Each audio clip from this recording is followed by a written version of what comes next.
Hi guys, ನಮಸ್ತೆ, good morning ಎಲ್ರಿಗೂ happy ಮಕರ ಸಂಕ್ರಾಂತಿ. ಎಲ್ಲರೂ ಎಳ್ಳು ಬೆಲ್ಲ ತಿಂದು ಒಳ್ಳೆ ಮಾತಾಡಿ ಅಂತ ಕೇಳ್ಕೊತೀನಿ. ಈ ಸಂಕ್ರಾಂತಿ ಹಬ್ಬ ಎಲ್ಲರ ಬಾಳಲ್ಲೂ ಹೊಸ ಹುರುಪನ್ನು ತರಲಿ, ಒಳ್ಳೇದು ಮಾಡಲಿ, ಎಲ್ಲನೂ ಒಳ್ಳೇದಾಗಲಿ ಅಂತಲೇ ಕೇಳ್ಕೊತೀನಿ. ಎಲ್ಲರಿಗೂ ಆರೋಗ್ಯ, ಆಯುಷ್ಯ, ಐಶ್ವರ್ಯ ಎಲ್ಲ ಕೊಟ್ಟು ಎಲ್ಲರೂ ಕಾಪಾಡಲಿ ಅಂತ ಕೇಳ್ಕೊತೀನಿ. ನೀವು ನಮ್ಮನ್ನು ಕಾಪಾಡಲಿ ದೇವರು ಅಂತ ನೀವು ಕೇಳ್ಕೊಳ್ಳಿ ಗಾಯ್ಸ್. ಬೆಳಗ್ಗೆನೇ ಟೈಮ್ ಬೇರೆ ಆಗೋಗ್ಬಿಟ್ಟಿತ್ತು. ರಂಗೋಲಿ ಎಲ್ಲ ಬಿಡಿಸಿ ದೇವ್ರಿಗೆ ನಮ್ಮ ಮನೆಯಲ್ಲೆಲ್ಲ ಪೂಜೆಗೆ ರೆಡಿ ಮಾಡ್ಕೊತಾ ಇದ್ರು. ನೋಡಿ, ಆಲ್ರೆಡಿ ಕಡಲೆಕಾಯಿ, ಗೆಣಸು ಎಲ್ಲ ಬೇಯಿಸಿ ನೈವೇದ್ಯ ಕೊಟ್ಟಿದ್ದೆ ನಮ್ಮ ಮನೆಯವರಿಗೆ, ಪೂಜೆ ಮಾಡಿ ದೇವರಿಗೆ ಅಂತ. ಎಳ್ಳು, ಬೆಲ್ಲ, ಕಬ್ಬು ಎಲ್ಲ ಇಟ್ಬಿಟ್ಟು ಪೂಜೆ ಮಾಡಿದ್ದಾರೆ ಅವರು. ಸಿಂಪಲಾಗೆ ಪೂಜೆ ಮಾಡಿದ್ವಿ ಗೈಸ್. ಟೈಮ್ ಬೇರೆ ಆಗೋಗ್ಬಿಟ್ಟಿತ್ತು, ಹಾಗಾಗಿ ಒಂದೊಂದು ಹೂವು ಇಟ್ಬಿಟ್ಟು ಚೆನ್ನಾಗಿ ಮಾಡಿದ್ದಾರೆ. ಬಟ್ ಇನ್ನೂ ಸ್ವಲ್ಪ ಹೂವು ಇಡ್ಬೋದಾಗಿತ್ತು, ನಮ್ಮ ಮನೆಯವ್ರಿಗೆ ಗೊತ್ತಾಗಿಲ್ಲ. ಹಂಗಾಗಿ ಒಂದೊಂದು ಹೂವು ಇಟ್ಟು ಮಾಡಿದ್ದಾರೆ. ಸಾಕಲ್ವ, ಒಂದೊಂದು ಹೂವು ಇಟ್ಟು ದೇವರು ಆಶೀರ್ವಾದ ಮಾಡ್ತಾನೆ ಅಂದ್ಕೊತೀನಿ. ಹಾಗಾಗಿ ನೋಡಿ, ಇದು ಕಡಲೆಕಾಯಿ ಎಲ್ಲ ಫಸ್ಟು ಆರಿಸಿಟ್ಟಿದ್ದೆ. ಹಾಗಾಗಿ ಫ್ರೆಶ್ ಆಗಿತ್ತು ಅವರೆಕಾಯಿ. ಅವಾಗ ತಾನೇ ತರಿಸಿದ್ದೆ.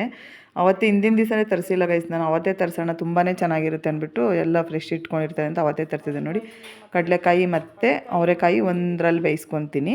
ಮತ್ತು ಇನ್ನೊಂದು ಕಡೆ ಗೆಣಸಿಟ್ಟಿದ್ದೀನಿ ಬೇಯಿಸೋಕ್ಕೆ. ನೋಡಿ, ಇದಕ್ಕೆ ಅವರೆಕಾಯಿ, ಯಾಕಂದರೆ ಎರಡೂ ಮಿಕ್ಸ್ ಮಾಡೇ ಬೇಯಿಸ್ತಿದ್ದೆ ಮೊದಲೆಲ್ಲ ನಾನು. ಅದೇನಾಗುತ್ತೆ ಅಂದರೆ ಮಿಕ್ಸ್ ಮಾಡಿ ಬೇಯಿಸ್ಬೇಕಾದ್ರೆ ಇವೆರಡು ಬೇಗ ಇವೆರಡು ಲೇಟಾಗಿ ಬೇಯ್ತಾವಲ್ವ, ಗೆಣಸು ಬೇಗ ಬೆಂದ್ಬಿಡುತ್ತೆ. ಅದೇನಾಗುತ್ತೆ, ಗೆಣಸು ಜಾಸ್ತಿ ಬೆಂದ್ಬಿಡುತ್ತೆ, ತಿನ್ನೋಕ್ಕೆ ಸಿಗೋದೇ ಇಲ್ಲ, ಆ ಥರ ಬೆಂದ್ಬಿಡುತ್ತೆ. ಹಾಗಾಗಿ ಫಸ್ಟೇ ಕಡಲೆಕಾಯಿನೂ ಮತ್ತು ಅವರೆಕಾಯಿ ಬೇರೆ ಬೇಯಿಸ್ಕೊಂಡು ಗೆಣಸು ಒಂದು ಇದರಲ್ಲೇ ಬೇಯಿಸ್ಕೊತಾ ಇದ್ದೀನಿ ಒಂದು ಪಾತ್ರೆಯಲ್ಲಿ. ನೋಡಿ, ಅದೇನು ಬೇಗ ಬೆಂದ್ಬಿಡುತ್ತೆ ಗೆಣಸು. ನಾನೇನು ಗೊತ್ತಾ, ಅವರೆಕಾಯಿ ಕಡಲೆಕಾಯಿಗೆ ಹೆಂಗೆ ಉಪ್ಪು ಸ್ವಲ್ಪ ಹಾಕಿ ಬೇಯಿಸ್ತೀನಿ. ಬಟ್ ಗೆಣಸಿಗೂ ಸ್ವಲ್ಪ ಹಾಕ್ತೀನಿ, ಯಾಕಂದರೆ ಸ್ವೀಟ್ ಇರುತ್ತಲ್ಲ, ಸ್ವಲ್ಪ ಸಾಲ್ಟ್ ಹಾಕಿದ್ರೆ ಟೇಸ್ಟ್ ತುಂಬಾ ಚೆನ್ನಾಗಿರುತ್ತೆ. ಹಾಗಾಗಿ ಅದಕ್ಕೂ ಹಾಕಿ ಸ್ವಲ್ಪ ಬೇಯಿಸ್ತೀನಿ, ಗೆಣಸು ಮತ್ತು ಎಲ್ಲದಕ್ಕೂ. ಕಡಲೆಕಾಯಿ, ಅವರೆಕಾಯಿಗೆಲ್ಲ ಬೇಯಿಸೋಕೆ ಇಟ್ಟಿದ್ದೀನಿ ಆ ಕಡೆ. ಕಡೆ ನಮ್ಮ ಮನೆಯವ್ರಿಗೆ ನೈವೇದ್ಯ ಮಾಡಿ ಅಂತ ಎಳ್ಳು, ಬೆಲ್ಲ, ಕಬ್ಬು ಮತ್ತು ಬಾಳೆಹಣ್ಣು ಎಲ್ಲೆಡ್ಕೆಲ್ಲ ಇಟ್ಕೊಟ್ಟಿದ್ದೀನಿ. ಆಮೇಲೆ ಅಷ್ಟೊತ್ತಿಗೆ ನಾನು ಅವ್ರ ಪೂಜೆ ಎಲ್ಲ ಮುಗಿಯೋ ಅಷ್ಟೊತ್ತಿಗೆ ಗೈಸ್ ಎಷ್ಟು ಬೇಜಾರಾಗ್ಬಿಡ್ತು ಅಂದರೆ, ಟೈಮ್ ಆಗೇ ಹೋಯ್ತು, ನೈವೇದ್ಯ ಮಾಡಬೇಕಲ್ಲ ದೇವರಿಗೆಲ್ಲ ಅಂದ್ಬಿಟ್ಟು ಬೇಗ ಬೇಗ ನಮ್ಮ ಮನೆಗೆ ಯಾರು ಪೊಂಗಲ್ ಬೇಡ ಅಂತ ನನ್ನ ಮಗ ನಮ್ಮ ಮನೆಯವ್ರು ಇಬ್ಬರು ಬೇಡ ಅಂದ್ರೆ ಸರಿ ಅಂದ್ಬಿಟ್ಟು ಟೊಮೊಟೊ ಬಾತ್ ಮಾಡಿ ಅವರೆಕಾಳು ಹಾಕಿ, ಅವರೆಕಾಳು ಟೊಮೊಟೊ ಬಾತು, ಹೆಸರುಬೇಳೆ ಪಾಯಸ ಮತ್ತು ಬೀನ್ಸ್ ಪಲ್ಯ, ಕೋಸಂಬರಿ ಮಾಡಿದ್ದೀನಿ. ದೇವರಿಗೆ ಅಂತ ಕೋಸಂಬರಿಗೆ ಕ್ಯಾರೆಟ್, ಕಾಯಿ ತುರಿ ಏನೂ ಹಾಕಿಲ್ಲ, ಆಮೇಲೆ ಹಾಕ್ಬಿಟ್ಟು ಮಿಕ್ಸ್ ಮಾಡ್ತೀನಿ. ನೈವೇದ್ಯ ಎಲ್ಲ ಮುಗಿದಾದ್ಮೇಲೆ ಗೈಸ್ ನಾವು ಇದಕ್ಕೆ ಹೊರಟ್ವಿ. ಏನಕ್ಕೆ, ಸಾಯಿಬಾಬಾ ಟೆಂಪಲ್ಗೆ ಹೋಗ್ಬಿಟ್ಟು ಬರೋಣ, ಗುರುವಾರ ಅಲ್ವಾ, ಗುರುವಾರ ಬಂದಿದೆ ಹಬ್ಬ ಅಂತ ಹೇಳ್ಬಿಟ್ಟು ಸಾಯಿಬಾಬಾ ಟೆಂಪಲ್ಗೆ ಹೊರಟಿದ್ದೀವಿ ಇವಾಗ ತಾನೇ. ನನ್ನ ತಂಗಿ ಮತ್ತು ನನ್ನ ತಂಗಿ ಗಂಡ, ನನ್ನ ಮಗ, ನಾನು ಎಲ್ಲ ಹೊರಟಿದ್ದೀವಿ. ಅವ್ರು ಅಲ್ಲಿಂದ ಬರ್ತಾರೆ, ಅವ್ರ ಮನೆಯಿಂದ. ನಾವಿಲ್ಲಿ ಕಾರ್ ತೊಗೊಂಡೋದ್ರೆ ಅವ್ರು ಅಲ್ಲಿ ಬರ್ತಾರೆ. ಅದು ದೇವಸ್ಥಾನದ ಹತ್ರ ಬಂದ್ವಿ. ನಮ್ಮ ಮನೆಯವರು, ನನ್ನ ಮಗ, ನನ್ನ ತಂಗಿ ಗಂಡ 3 ಜನನೂ ಬಂದಿದ್ದೀವಿ, ನಮ್ಮ ಮಾವ. ಹಾಗಾಗಿ ದೇವಸ್ಥಾನ ಎಲ್ಲ ದರ್ಶನ ಮಾಡ್ಕೊಳ್ಳೋಣ ಅಂತ ಹೇಳ್ಬಿಟ್ಟು ನಿಂತ್ಕೊಂಡಿದ್ದೀವಿ. ನೋಡಿ, ಇದೇ ಸಾಯಿಬಾಬಾ ದೇವಸ್ಥಾನ ಗೈಸ್. ಎಷ್ಟು ರಶ್ ಇತ್ತು ಗೊತ್ತಾ, ಅಷ್ಟು ದಿನ ಆದರೂ ಎಲ್ಲ ಫುಲ್ಲು ಕಾರ್ಗಳು, ಆಟೋ, ಬೈಕುಗಳು ಎಲ್ಲದರಲ್ಲೂ ಬಂದಿದ್ದು. ತುಂಬಾ ರಶ್ ಇತ್ತು ಅಂತಲೇ ಹೇಳ್ಬೋದು. ನೋಡಿ, ಒಳಗಡೆನೂ ಫುಲ್ಲು ವಿಡಿಯೋ ಮಾಡ್ಕೊಳಕ್ಕಾಗಲಿಲ್ಲ ಗೈಸ್. ಸ್ವಲ್ಪ ಸಾಯಿಬಾಬಾನೆಲ್ಲ ತೋರಿಸಿದ್ದಾರೆ ನಮ್ಮ ಮನೆಯವರು ವಿಡಿಯೋ ಮಾಡಿದ್ದು. ಹಾಗಾಗಿ ನೋಡಿ, ನೀವು ಕೈ ಮುಕ್ಕೊಳ್ಳಿ, ಬ್ಲೆಸ್ ಮಾಡಿ ಇಲ್ಲಿ ಸಾಯಿಬಾಬಾ ನಿಮಗೂ ಅಂತ ಕೇಳ್ಕೊತೀನಿ.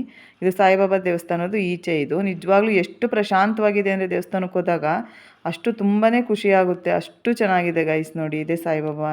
ಇದು ಆಂಜನೇಯ ಮತ್ತು ಗಣೇಶ 2 ಸೈಡೂ ಇದ್ದಾರೆ. ಮಧ್ಯದಲ್ಲಿ ಸಾಯಿಬಾಬಾ ಅಲ್ಲ, ಇದೇ ಸಾಯಿಬಾಬಾ ದೇವಸ್ಥಾನ. ಇದು ನೋಡಿ ಎಷ್ಟು ಚೆನ್ನಾಗಿದೆ ಗೊತ್ತಾ, ಎಷ್ಟು ಮರ ಗಿಡಗಳು ಎಲ್ಲ ಬೆಳೆಸಿದ್ದಾರೆ ಅಂದರೆ ಫುಲ್ಲು ಹಸಿರಿದೆ. ಹೋದರೆ ಒಂಥರ ಎಷ್ಟು ಖುಷಿಯಾಗುತ್ತೆ ಅಂದರೆ ಬರೋಕ್ಕೆ ಮನಸ್ಸೇ ಬರೋದಿಲ್ಲ, ಆ ಥರ ಇರುತ್ತೆ. ಅಷ್ಟು ಚೆನ್ನಾಗಿ ಗಿಡಗಳೆಲ್ಲ ಇದರಲ್ಲಿ ನೋಡಿ, ಆ ತೊಟ್ಟಿ ಇದೆಯಲ್ಲ, ಅದರಲ್ಲಿ ಆಮೆ ಫುಲ್ ಇದೆ. ನಮ್ಮ ಮನೆಯವ್ರು ವಿಡಿಯೋ ಮಾಡಿಕೊಂಡೇ ಇಲ್ಲ ಅದನ್ನು. ಅದ್ರ ತುಂಬ ಆಮೆಗಳಿದ್ದಾವೆ. ನೋಡಿ, ಸಾಯಿಬಾಬಾ ಅವಾಗ ತಾನೇ ಪೂಜೆ ಮಾಡ್ತಾಯಿದ್ರು. ಬಟ್ಟು ಇನ್ನು ಮಹಾಮಂಗಳಾರತಿ ಆಗಬೇಕಲ್ವ, ಹಂಗಾಗಿ ಅವರು ಐನವರೆಲ್ಲ ಪೂಜಾರೆಲ್ಲ ಹೋಗಿದ್ರು. ಹಾಗಾಗಿ ಇವರೇ ಎಲ್ಲ ಕೈ ಮುಕ್ಕೊಂಡು ಬಂದ್ವಿ ನಾವೇನೆ. ನೋಡಿ, ಇದೆ ಸಾಯಿಬಾಬಾ. ನಿಜವಾಗ್ಲೂ ತುಂಬಾ ಖುಷಿಯಾಗುತ್ತೆ. ಸಾಯಿಬಾಬನ ದೇವಸ್ಥಾನಕ್ಕೆ ಹೋದ್ರೆ ಏನೋ ಒಂಥರ ಮನಸ್ಸಿಗೆ ನೆಮ್ಮದಿ, ಸಮಾಧಾನ. ದೇವ್ರಿಗೆ ನೋಡೋಕ್ಕೆ ಒಂಥರ ಖುಷಿ ಅನಿಸುತ್ತೆ ಗೈಸ್. ನೋಡಿ, ಇದು ಅದೇ ಕನ್ನಡಿಲಿ ಮಾಡ್ತಾರಲ್ವ, ಆ ಥರ ಮಾಡಿದ್ದಾರೆ. ಒಂದು ಕಡೆ ನೋಡಿದ್ರೆ 9 ಕಡೆನೋ ಏನೋ ಕಾಣುತ್ತೆ ಆ ಥರ ಮಾಡಿದ್ದಾರೆ. ತುಂಬ 2 ಸೈಡು ಅದೇ ಥರನೇ ಕಾಣುತ್ತೆ ಗೈಸ್. ನಿಜವಲ್ಲೂ ತುಂಬಾ ಚೆನ್ನಾಗಿದೆ ಅಂತಲೇ ಹೇಳ್ಬೋದು. ನೋಡಿ, ಏನು ಸಖತ್ತಾಗಿದೆ ಅಂತ. ಕೈ ಮುಕ್ಕೊಳ್ಳಿ ಅಲ್ಲಿಂದನೇ ನೀವು. ಅದಾದಮೇಲೆ ನಾವು ಹೊರಟ್ವಿ. ಅದೇನಾಯಿತು ಅಂದರೆ, ನಾನು ಸುಮ್ಮನೆ ಮೇಲ್ಗಡೆ ಒಂದು ಸರಿ ನಿಂತ್ಕೊತೀನಿ, ವಿಡಿಯೋ ಮಾಡ್ಕೊಳ್ಳಿ ಅಂತ ಅಂದೆ ನಮ್ಮ ಮನೆಯವ್ರಿಗೆ. ನಮ್ಮ ಮನೆಯವ್ರಿಗೆ ನೀಟಾಗಿ ವಿಡಿಯೋ ಮಾಡೋಕ್ಕೆ ಬಂದಿಲ್ಲ, ದೂರದಿಂದ ಮಾಡಿಬಿಡ್ತಾರೆ. ನೋಡಿ, ನಮ್ಗೆ ಕಾಣ್ತಾನೆ ಇಲ್ಲ. ಮೇಲೆ ನಿಂತಿದ್ದೀನಿ ಕಾರ್ ಮೇಲ್ಗಡೆ, ಹತ್ರಕ್ಕೆ ಬಂದರೆ ಅಷ್ಟೇ ಕಾಣಿಸುತ್ತೆ. ಅವರಿಗೆ ಝೂಮ್ ಮಾಡಿ ತೆಗಿಯೋಕ್ಕೆ ಬಂದಿಲ್ಲ ಗೈಸ್.